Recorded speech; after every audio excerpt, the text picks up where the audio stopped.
We missed you in Atlanta, Plash. It was quite a boondoggle. Yeah. The whole time we were both thinking, why are we here? Plaschke's right. He's going to give us so much All I had to do was crap read on Dylan's the comment show. to wonder, why are you there? Wow, that's kind of harsh. No. You hurt my feelings. Maybe this one will be better. Motivate him. Read his Yamamoto column. Hello and welcome back to Dodgers Debate. I'm Jack Harris, the LA Times In Dodger person. beat writer. In person. I know, we're back in the studio. It's been a while. When was the last time we did this? I don't know. It's Spring been probably training? a month.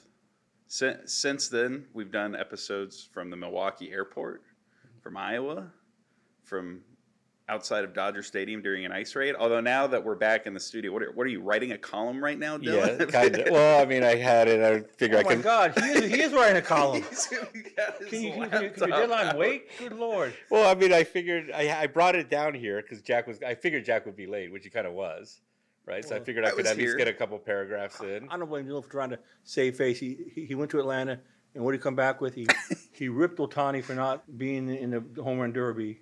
He wants to be in. He ripped Freddie Freeman for not crying. That was a great exchange. Dylan's trying to ask, have you moved on a little bit? Like, is there closure? And Freddie's response is, geez, Dylan, what do you want me to cry? Yes, he did. And no, he didn't. And Freddie, got did you have mad a about lump it. in your throat? Well, I met Freddie's dad and stepmom. And Very, very nice people. And you were very clear to say that the Brave fans have moved on. They have. Would They have their new guy. You They said got- that they if got Freddie Matt cried? Olson. Would you say that if Freddie cried? Yeah, because Did the you fly? applause was. Did you fly to Atlanta just to see Freddie cry?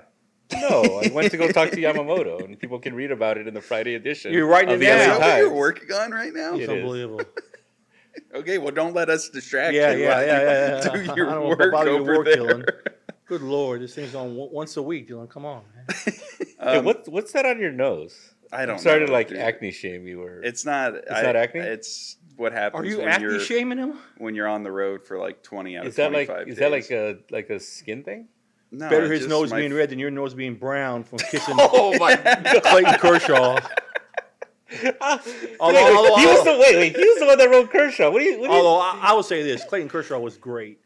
Yeah, see, I wrote an accurate story. I love that. I love the mic. He was fun. He's like, this is the end of his career. By the way, he is quitting at the end of this year, right? And that's pretty clear. Is it? He's kind of begun his farewell tour. I mean, I think he's kind of a farewell tour is being kind of like thrust upon him right now. It was whether very cool he to wants see. it or not. It was very I mean, cool one to thing see he him. did say on like media day was that the whole thing felt kind of awkward. He said because he didn't know he was done, if he was done yet. I mean, I made this point last time, but it's like these guys aren't wired the way you and I are. I mean, if I were him, I would have quit after 2020 probably. And here we are, like five years He's later. so right? happy. He seems so engaged. He seems so gregarious. Yeah, this He is was- exactly why he wouldn't quit yet. He was so fun, as opposed to Tarek Schoolball was terrible on the microphone in the first inning. Clayton saved. He saved the whole microphone. It was good. Thing I for mean, Fox. It was I thought great. Dave Roberts summed it up well. He's like, I just like seeing Clayton happy. And I think there was a genuine kind of like for all of I the felt that. for as awkward as it was for him, as he pointed out, it was funny listening to him get questions about Jacob Mizorowski, and he's like, "Well, I'm not really deserving of being here either." But I think he did kind of, and this is probably like part of a larger trend that's happened with him over the last couple of years. He did kind of embrace like, okay, I am like the older guy here. Like Dave Roberts had him get up in front of the National League team before the game and speak, and he talked about how the All-Star game can kind of be like a pain with all the different things you have to do, but it's still a privilege and it's a very important thing for our sport. And, I think it's somewhat surprisingly, I think especially to you guys have been around him his whole career, he has kind of embraced this elder statesman role in some ways, very even though cool. he's still competitive on a week-to-week basis, with the Dodgers. Now, so it's like the midseason break, so to speak. So I brought a bobblehead, the Pope. Is this I'm the not White quite sure. Sox Pope? No, or I'm not quite sure which Pope it is. He has no number. He has no name in the back of his jersey. But he's going to bless the second half of Dodger season. He's going to say yes to everything Dylan does. He's nodding no right now. Oh, He's yeah. shaking his head no right now. Oh, yeah. So anyway, here's the Pope. So I would say, who is the MVP of the first half of the season? The MVP of the first It's got to half. be Ohtani. Ohtani might Yeah. be the It's MVP got of to the be Will. It's got National to be League. Will Smith. Debate. Go. Why isn't it Will Smith? This is like when people last year were trying to make the claim that like Teoscar Hernandez was like the most valuable player on the team. It's like they have the best player in baseball. You'll recall on our midseason show last year, I said Tyler Glasnow was the MVP of the team at that point in the season.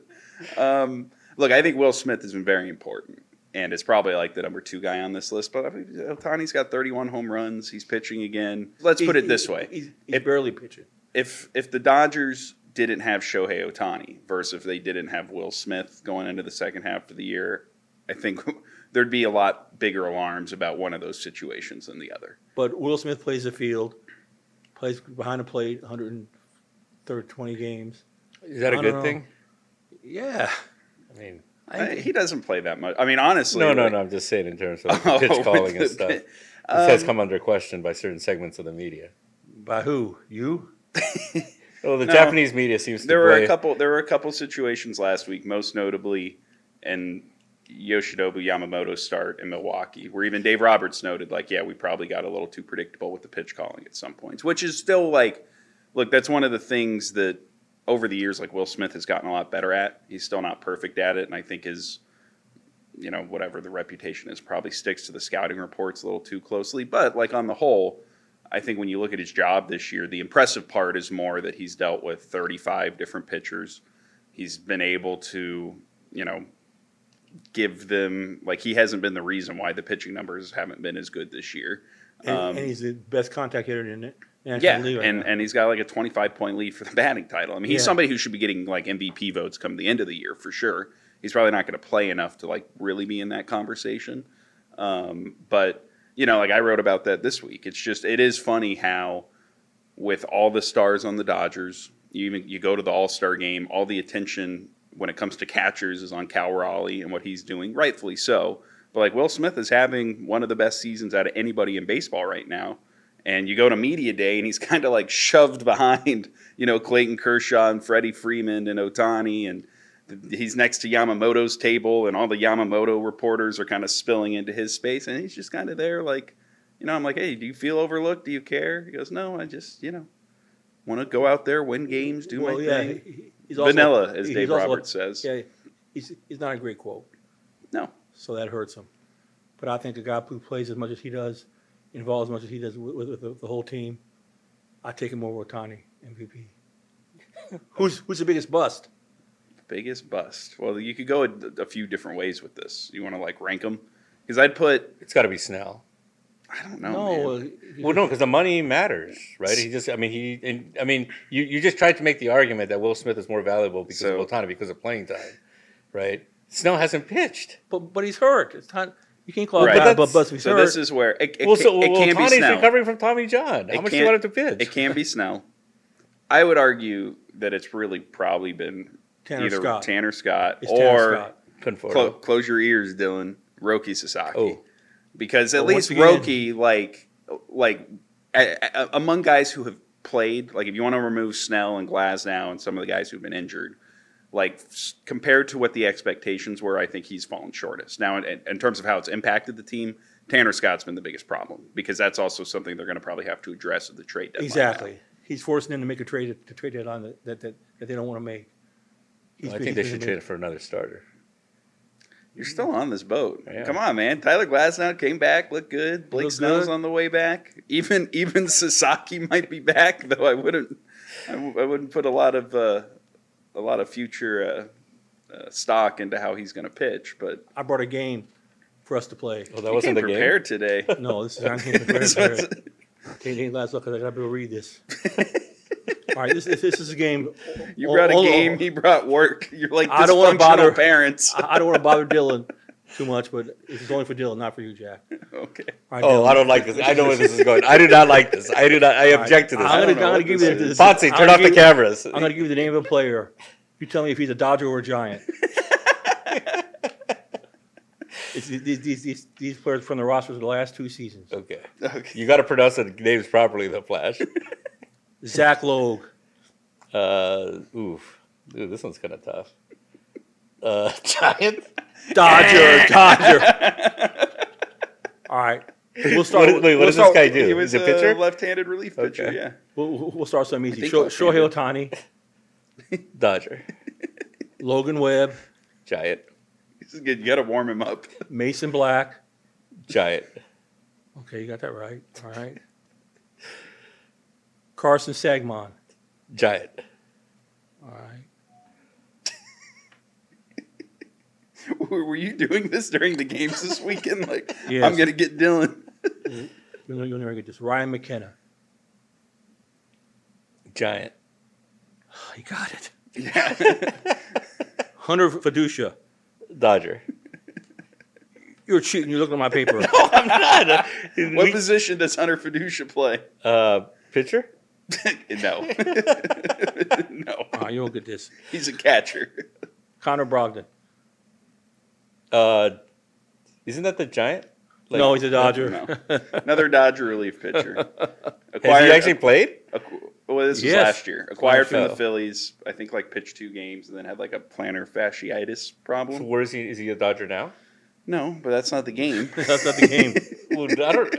I mean, Tristan Beck. Giant. You got that right. Lou Trevino. Dodger. Both. Both. Trick question. I didn't realize the Giants part. Yeah, you played it last year. All right. I'll end this to test your knowledge. One more thing. The Dodgers were playing the Brewers and the Twins coming up. Who's the Brewers manager? Oh, come on. ASU legend. Oh, Murphy. Pat Murphy. You can't get. I hands. didn't think saying Arizona State was going to trigger that for him. I'm And impressed. who's That's honestly more impressive to me. Who's the Twins manager? Who is the Twins manager? He's Bald. bald. Baldelli. All right. Oh, I almost said Ron Garden High. Once upon a So time. Dylan batted about 500. That's What? about- What? 500? So, yeah, It was about expected. 500. I think that was like closer to 750. No, I don't it think was so. over 500. You said Giants like every time. 'Cause I never heard of him. And I just want to tell the viewers how expansive our knowledge and how credible we are. It is always good to remind in this people. podcast. Did you all agree that's a great way to end an All-Star game with the swing off? With the swing. Oh, it's tremendous. Yeah. I mean, I thought it was dumb initially because I just wanted to go home. So I'm standing down there outside the clubhouses waiting to go in, not aware, honestly, that there was such a thing as a home run swing off in these things. Dylan actually texted me from the press box. Hey, FYI, there's going to be a home run derby at the end. But then I went out on the field, like behind home plate and was watching it. And yeah, I think, like we were talking about this after the game. It's probably like a good and bad thing. It's good that it was so entertaining and that the players were so into it for as kind of gimmicky as it was. The problem with that, though, is it kind of really just hammers home like how stale the All-Star game itself has gotten. That like we're talking about, one of the greatest All-Star games ever, or at least recently, because they did this like weird home run hitting thing where they didn't even have the biggest stars in the game taking part in it. Well, you couldn't because they've been cold for 2.5 hours. You're going to risk injury. Sure, but that's just, like... I mean, my thing was, right, I mean, you go back to that tie game in Milwaukee that really kind of triggered this whole thing. Right. I mean, part of what triggered this thing is it's like, okay, there are no ties in baseball, this, right? It's kind of like a lack of respect for the game, whatever it was. And now you end it kind of like this, which just kind of hammers home the point that the whole thing is just kind of this like meaningless, gimmicky thing, I mean, I don't really know what obviously, the NFL turned into their thing into like a flag football game. The NBA's had this problem of like, just absolutely no defense. I'm not really sure what the solution here is, in terms of, I don't know. Do you? That's it. I think the swing off is the solution. It was so much fun to watch. But how do you get In fact, it I every would year? do it during the regular season. Oh. You would? Oh boy. That'd be a blast. It was a blast. It's a blast. Like it would get a little ridiculous. I'll ask you. I mean, doing- here's the thing though. If you're okay, like if it does become that, right? you'd be paying your coaches based Right. off how well Right. they So, throw like, BP. Right. Wouldn't you for the hire? swing off. Right at that point, like what would stop somebody from like paying Greg Maddux $1 million to be their quote unquote pitching coach? Well, can I say this? I'm saying if the Dodgers are watching this, I'm sure they are. You need to get a bobblehead of Dino Ebel. That's right. That's gotta Great be the week next for Dino bobblehead. Ebel. It's got to be the next bobblehead, and it's got to be this season. That was kind of my favorite part of it. Is that That you was did so cool. You did have and like Dino Ebel's part of games with being on the field, third base coach, sending guys, whatever. But you took like a coach, a 59-year-old coach who's this baseball lifer, and you put him in a physical capacity in the middle of how an all-star game was decided. It was fascinating. Coming off a week in which he hadn't slept because his son got drafted, and he's think about taking how a much red-eye BP flight. he probably threw to his kid over the years, right? A lot. He's thrown a lot of Very BP in his valuable arm. life. He's thrown He's like great. 4 home run derbies. He's also, if you hear the cheers, He was the secret weapon. he's one of the 5 most popular Dodgers. If you listen to the cheers of the fans, It's third base coach. It's great 5 position. most popular: I'd say so. Ohtani, Betts, Freeman, Kershaw, Dino You know. Ebel. Yeah, all right. Teo. No, You think Dino's more popular than Teo? yes. Probably not Teo. Maybe Will Smith. Yeah, maybe. No, Kim. It's pretty popular now. no, but I mean, You think Dino Ebel's more popular than Kim? Dino's been popular for 4 or 5 years. You hear the cheers, the place goes crazy every time they introduce him. I mean, he's popular, but he's not like Ippei Mizuhara popular when Ippei was with the Angels. I was asked this the other day. Well, how Ohtani, that whole gambling thing just didn't stick to him. Teflon Ohtani. It was unbelievable. I mean, none of it. It just shows how much. Hey, people the federal trust him. government can still move quickly when they want to. It's pretty incredible just kind of watching him, deal with like the media and stuff. How he's, like you can't really trigger like a real like emotional reaction from him, right? He's kind of been able to keep everything at like arm's distance, and it kind of doesn't matter like what he's asked everything. I mean, honestly, the most viral clip I can remember of like an answer he gave, it was like when I asked him last year, like, are you nervous to be like in the playoffs for the first time? And he like just cut off the question and said no. And the only reason that was like unusual is because it showed like some modicum of personality from him. Well, I think Dylan wrote this when he's on the mound. He really shows his emotion. Yeah. I think Or his he high school shows- coach told me years ago that Ohtani viewed that as like his main job, and kind of hitting is something that he kind of did for fun. And what was kind of interesting, he did an interview. Was it with what's that guy's name? The guy that emceed the press conference, McAfee. Pat McAfee. Yes. Yeah, I think they asked him, right? They brought him on the show. Like, do you see yourself as a hitter who pitches or a pitcher who, and I think for a long time, like he was kind of insistent that like, yeah, even though my numbers might be better as like a hitter, whatever, like kind of pitching is kind of the main thing. And he kind of went back the other way this time, right? Like I think the hitting has been so obviously dominant, and he kind of talked about it. I've done it longer. It comes more naturally to me. It's going to be what he's known for at this point. But too. he's not swinging the bat as well since he started pitching. That is true. And that's a problem. And that has me wondering. It can be a problem. Whether the Dodgers ought to just shut him down from pitching. I think it's too small of a sample size right now. It's not like he's, 0 for 50 since he started pitching. It's like he went from batting 280 to 220. He's still like, he hit the ball into McCovey's Cove. He hit the home run off Mizorowski in Milwaukee. Like he still had good moments. And he does go through up and down stretches as a hitter. Like he can be streaky.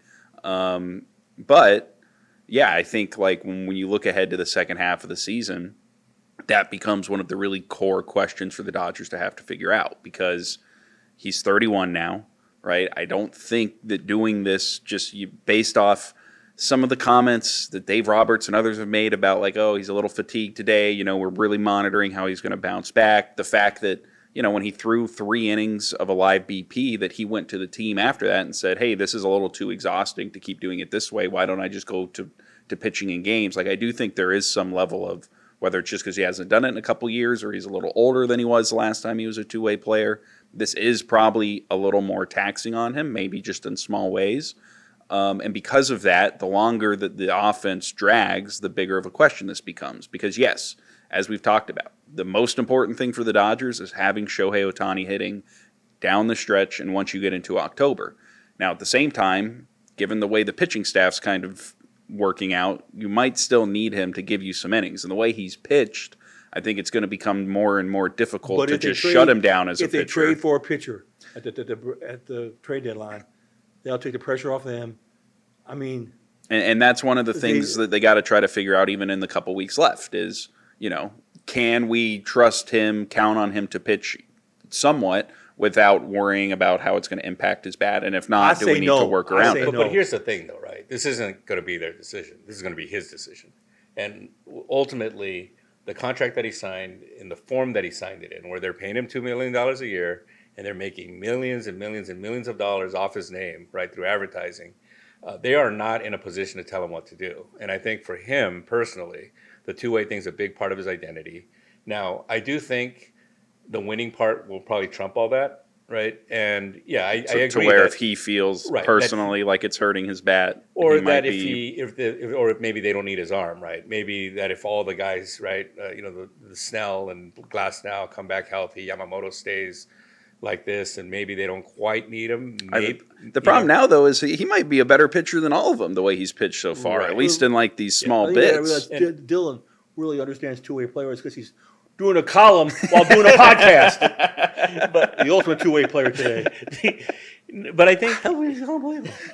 I know, but he hasn't actually typed anything this whole time. But I think the other part of this, though, right, is I do think like he's very cognizant of like what people. I do think he's cognizant of what's being said, and I do think he's cognizant of the fact that like people are saying, he can't do both.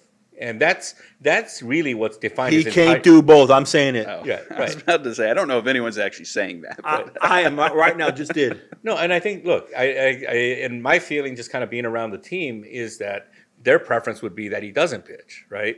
That said, I think that Ohtani's entire career has been defined by kind of going against what everybody says. I mean, you got to go back even to when he came out of high school in Japan. People in Japan were saying you can't play both ways. And then when he was getting ready to come here, people were saying, you can't go both ways. Ichiro was the closest who came to saying he could do it. And even Ichiro's suggestion was that he pitch one year, hit the next, basically alternate seasons as a pitcher and a hitter.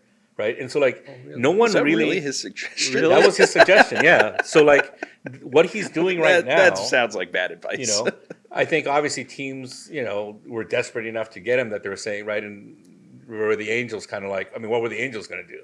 Tell him he can't do both? I mean, they had nothing going for them, But I do think that this kind of two-way thing in this form, the way it's happened, most people didn't think he was going to be able to pull this off. I mean, I know the Dodgers for sure were looking at him. The Dodgers won a championship with him not pitching. They can do it again with him not pitching. Yeah. Case closed. Dodgers won one last year and he didn't pitch. Why can't he do it Didn't even hit that much in the playoffs either. But because I think that, because there's no, I think, look, if you went to him and I think if you guaranteed him another ring, if he didn't pitch, he would take that. But right now, you don't know. And I do think he feels like his biggest impact is kind of as a two-way player. I think he's described even kind of the entire kind of cycle, right, the 6-day cycles that he goes through as kind of, that's my natural playing rhythm. And to this point, the times these kinds of questions have come up to Ohtani the last couple weeks, his answers have been along the lines of acknowledging that his bat hasn't been as good, downplaying or rejecting the notion that it's because of how he's feeling physically or whatever, and noting that like he said multiple times, especially when people have asked how well he's pitched, his point has been, I think I can still do better as an all-around player. So he does not sound like somebody who's conceding to this, oh, yeah, this might not work thing. Were there huge parties in Atlanta? Did you guys go out? Atlanta was, I've done 5 All-Star games now. This one was the worst. Because of the sterile mall at the ballpark? The sterile mall, the weather, the setup, the media day setup was not ideal. That swing-off happened at midnight Eastern because they didn't even start the game until 8:30. And the stands were empty. Yeah, that part was a little weird because I was down there and half of the lower bowl had emptied out. Plus, I had to take a red eye after all of my travel nonsense last week. A red eye to Atlanta. Didn't get any sleep. Didn't get done until 3 a.m. after the game. This is why my face is breaking out. And what was Dylan a good teammate? Did he buy you dinner? No, Dylan did not buy me dinner. Did you all go out together? He worked too late. I went out with the Japanese guys. Oh, we found this great. Dylan will always turn you down for the Japanese guys. we found this great of all places, right? In Atlanta has great skimming. I had no idea. Okay, before we get out of here, I was reviewing our predictions at the start of the season because I want to refresh them here at the start of the second half. I do want to point out that Dylan called 121 wins before the start of the year. So I did the math on that. The Dodgers only have to go 63-2 the rest of the way to get there, Dylan. You want to stick with that one? Or? Wait, is it really 63-2? Yeah, 121. So that would be 41 losses. Wow. They already have 39 losses. I picked 106, which means like 47 and like 15 or something, which is at least within the realm of possibility. Plaschke did it the best because he said that they were going to start 32-0, but still only had them at 103 wins. So yeah, I think it's interesting. And you look at the national media, nobody is taking the Dodgers to win it all anymore. They're all taking the Yankees or the Tigers or the Cubs or the. Are people picking the Yankees right now? They kind of stink. Well, yeah, the Tigers are interesting, but they're all counting on Yankees making moves at the deadline. I won't. We'll skip the win total, but like, do you still have them winning the World Series? And then what, like, or who concerns you the most when you look at like the rest of the? We've covered the team's problems. Like, if they don't win the World Series, like, well, who's going to stop them? I think the biggest problem is, I hate to say it, is Freddie and Mookie. I think that's a huge, and you see them against. You saw them against those tough bullpens the last several weeks before the All-Star break. They need them to hit. Ohtani can't carry it from the top. They need those guys. Tail can't carry it from the bottom, from the middle. And I'm concerned about Mookie and Freddie, and I'm concerned that they're not, for injuries and other reasons, they're not going to get it done this year. That's my concern. Yeah, there's certainly a lot of like pitfalls, right? Starting pitching, bullpen, Mookie, Freddie. Now I think those to me are like all kind of non-negotiables, though, right? They're going to have to have good starting pitching. They're going to have their bullpen's going to have to be solid. I think Mookie's going to have to hit if they're going to win. Freddie's going to have to hit at some point, right? And I'm not saying that they all have to be going at the same time, but between those two that guys was the and recipe Ohtani, last year, right? Yeah. And so to me, though, the concerning guy is Teoscar Hernández.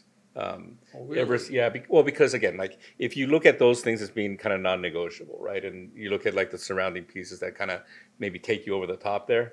To me, Teo was kind of that difference maker, and I just think, and I'm not even kind of going off the ball he fouled off himself. I don't think he's been the same since that groin injury earlier this year. He's right? hitting like 200 since then. Yeah, and it's just been. I think like with Mookie, I could see him starting to hit, right? With Freddie, I could see him starting to hit. The pitching, I could see that working out. The one thing that I'm looking at and thinking like, man, I don't think that's going to turn is Teoscar Hernández, just because, again, of how long this has gone. This is just going to be one of those years for him where he's just not at 100%. And I know he looked terrible in the outfield. He runs terribly. Right. So on the Teo point, I think, clearly he's the one of all those guys that seems the most limited by what he's been dealing with and playing through, given the kind of injury it is, given the fact that he only missed the 2 weeks when he did go on the IL and just has not looked right at the plate or in the field since. I would kind of put him in the bucket of like what you said about the non-negotiable stuff. Like if any of those things falter, like the way you work around that is because Teoscar Hernández is hitting and Max Muncy is down there hitting and Andy Pages is performing more like an all-star rather than kind of how he cooled off the last couple weeks of the first half. All those things are kind of question marks. And I think much like last year, unless you get the one difference about this year is like the rotation could be, if everything went right, in a fundamentally different place than it was going into October last year. Like if you have Yamamoto, Snell, Glasnow, some version of Ohtani all pitching well on top of all the other depth you have, that is a real difference compared to like half of Jack Flaherty starts being good and Yamamoto being okay and Buehler, pitching in a couple good outings along the way. Outside of that, I think it does, like I understand the Teo point, but I think it still comes down to like whether he's performing or not. This team, Dylan and I were talking offline about the Clippers yesterday. And how you're talking about the Clippers. Well, he knew Bradley Beal's his Bradley guy. Beal expert. Bradley Beal's your guy? No, I'm the Suns fan. He's the opposite of my guy. Yeah. But it's given me great insight into the two big interesting moves of the LA teams this year with him and DeAndre Ayton. Anyway, my point was like, look, the Clippers, they made some nice moves. They built a nice bench, but like their two guys have to be playing well. for them to win. And I think this Dodger team, despite all of the money they've We're spent, comparing the Dodgers to the Clippers. well, and that's kind of the problem, right? They're like a much better version, but despite all the money they spent and everything they've done, like if they get to a point in October where Freddie and Mookie are struggling and everything else isn't perfect around them, it's going to be really difficult for them to win. Are you guys still picking them to win the World Series? I am. Yeah. Yeah, because I think, kind of going back to the point of like the guys that kind of have to get back on track, I'm still kind of willing to bet on each one of those guys. I'm willing to bet on Mookie. I'm willing to bet on Freddie. I'm willing to bet on Ohtani. And I just think that will, and it's especially too, like when you see like when Ohtani hits, the effect that has on the team a lot of times, right? Like, going back to like that first home run that he hit in that Padres series in the DS last year. Padres have the momentum going into the series to go up 3-0. Ohtani hits that home run and everything just kind of changed. I'm also a big believer in Andrew Friedman. I think he'll make the moves, whatever needs to be done, he'll do it. He's proven that time and again. Now who's brown nosing? No, who's he gonna? I've written that. Who's he gonna spend $200 million on next winter? That's gonna break down. I've written that. Come on.